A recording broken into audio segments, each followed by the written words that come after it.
Assalamualaikum warahmatullahi wabarakatuh. Apa kabar teman-teman? Berjumpa lagi bersama saya di channel Dua Kehidupan. Seperti biasa, saya akan menceritakan kisah horor lagi tentunya. Penasaran dengan ceritanya? Silakan simak sampai habis. Tapi sebelum itu, jangan lupa subscribe dan juga aktifkan loncengnya agar kalian tidak ketinggalan cerita horor lainnya. Oke teman-teman, langsung saja kita masuk ke ceritanya. Kisah kali ini datangnya dari seorang narasumber yang bernama Juni.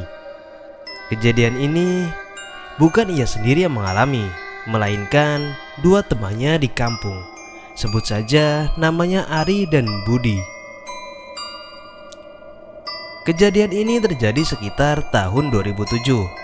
Di kampungnya Juni ada sebuah kegiatan Karang Taruna. Ya, bisa dikatakan perkumpulan muda-mudi di kampung itu. Kebetulan Ari dan Budi saat itu sudah masuk SMP, jadi sudah diperbolehkan untuk ikut kegiatan Karang Taruna.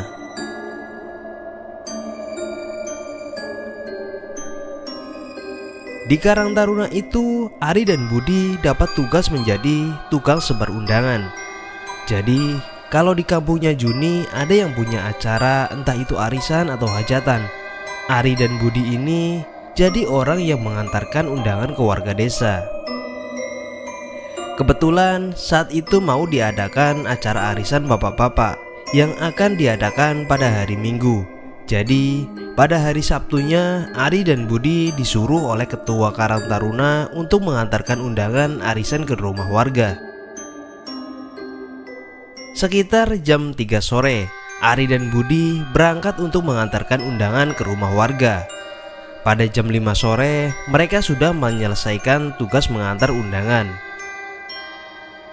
Sekedar informasi dari Juni, karena sudah lama jadi tukang antar undangan di kampung, Ari dan Budi jadi punya tempat favorit untuk menghabiskan waktu sore kalau sudah selesai mengantarkan undangan. Tempat favorit itu berada di kampung sebelah. Kenapa di kampung sebelah? Karena selain tempatnya bagus, mereka juga ingin merokok diam-diam tanpa diketahui warga kampung mereka. Biasalah, saat itu kan mereka masih SMP. Mereka masih takut kalau kebergok merokok di kampung sendiri. Jadi mereka lebih aman kalau merokok di luar kampung. Oh iya, kampung sebelah ini masih banyak area persawahan yang luas.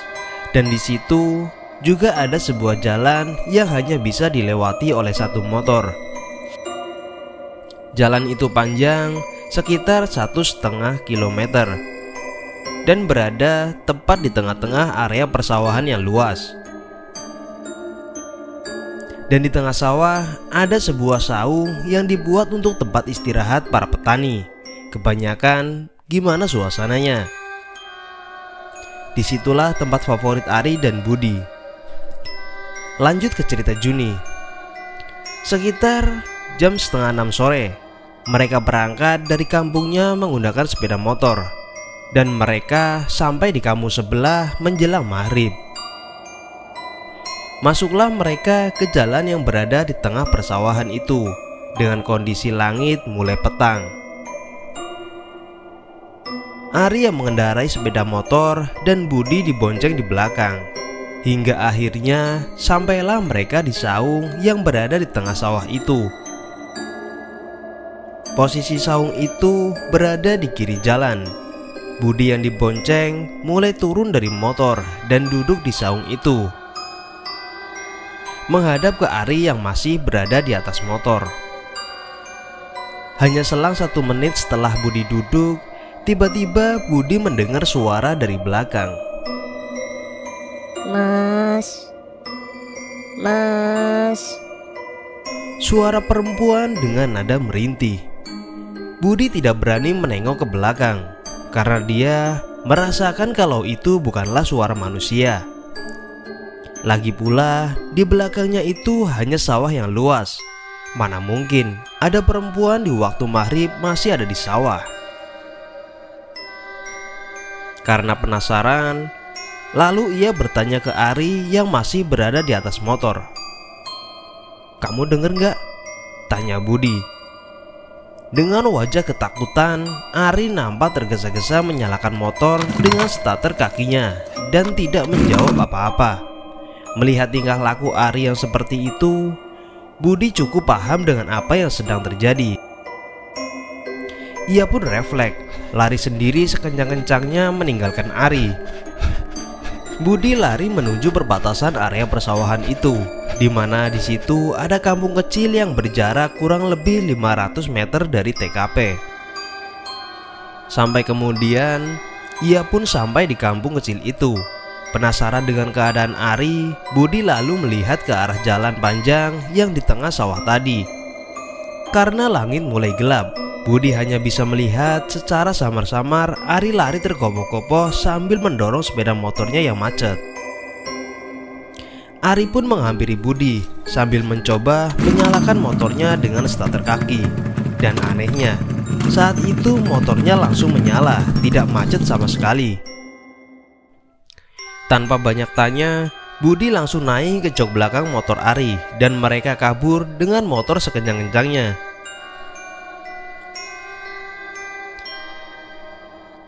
Setelah sekian lama, akhirnya mereka tiba di kampungnya kembali. Di rumah Budi, Ari beristirahat sambil menenangkan diri. Lalu Budi mulai menceritakan apa yang ia rasakan waktu berada di tengah sawah tadi. Dan ternyata Ari juga merasakan hal yang sama. Setelah agak tenang, Ari pun mulai berani menceritakan apa yang ia lihat waktu berada di tengah sawah. Ari menuturkan, selang 1 menit setelah Budi duduk di tempat itu, Ari mendengar suara perempuan memanggil-manggil dari arah belakang Budi. Suara perempuan itu merintih, sama seperti yang didengar Budi. Karena terkejut, Ari pun melihat ke arah sumber suara di belakang Budi. Sontak, Ari tercengang melihat di belakang Budi ada perempuan yang melayang dan posisi kaki perempuan itu sejajar dengan kepala Budi. Jarak perempuan itu dengan Budi sekitar 3 meter. Perempuan itu memakai daster lawas putih lusuh dengan rambut kusut acak-acakan menutupi wajahnya. Panjang rambutnya menjuntai ke bawah hingga melebihi kakinya yang melayang.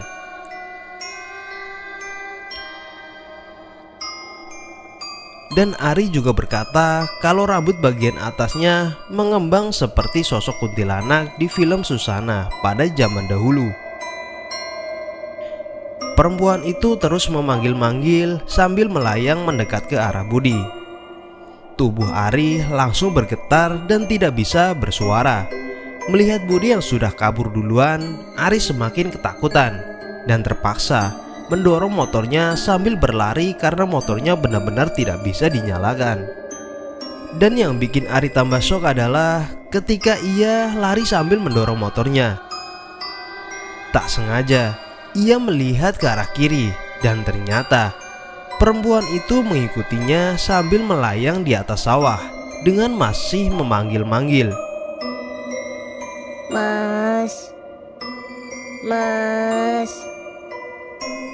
Dan sesekali perempuan itu juga menangis.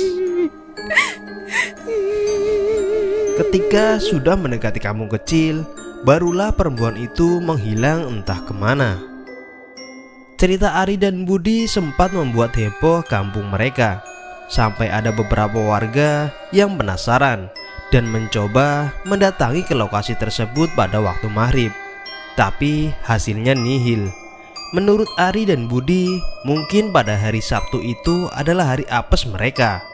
Karena mereka sudah sering ke sana di waktu maghrib, tapi tak pernah ada gangguan apapun. Sekian cerita dari Juni. Jangan lupa tonton terus channel ini, karena masih banyak cerita horor yang akan aku ceritakan kepada kalian. Dan jika kalian punya cerita horor lainnya, kalian bisa hubungi saya langsung. Oke, terima kasih teman-teman. Kita akan berjumpa lagi di video berikutnya. Salam dua kehidupan nyata.